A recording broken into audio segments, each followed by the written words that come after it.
পঞ্চায়েত সমিতির সভাপতি বনাম মন্ত্রীর দ্বন্দ্ব অব্যাহত পূর্ব বর্ধমানের মন্তেশ্বরে। শনিবার শাসক দলের বিবাদমান দুই গোষ্ঠীর সংঘর্ষে উত্তেজনা ছড়ালো মন্তেশ্বরের ইসনা গ্রামে।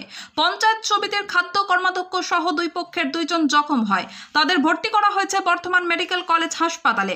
সংঘর্ষের ঘটনায় দুই গোষ্ঠীর বিরুদ্ধে আঙুল তুলেছে।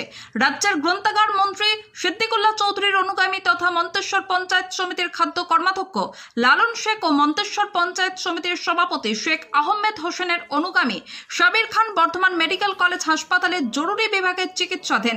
সাবির খানের ছেলে শাহিদ আহমেদ খানের অভিযোগ, শনিবার সন্ধ্যায় তার বাবাকে বাইক নিয়ে যাওয়ার সময় গ্রামের মোড়ে লালন শেখ দলবল নিয়ে হামলা চালায়। তার বাবাকে ব্যাপক মারধর করা হয়।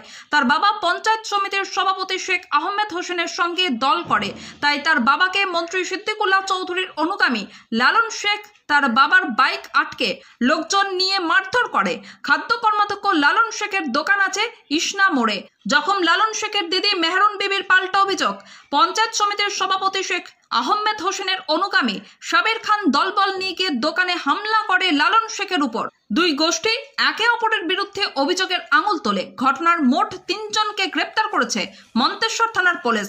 ধৃতরা হলেন ইসনা গ্রামের বাসিন্দা কায়েন খান, শাহজাহান খান, বশির মণ্ডল। এদিন রবিবার তাদের কালনা আদালতে তোলা হলে বিচারক তাদেরকে 14 দিনের জেল হেফাজতের নির্দেশ দেন।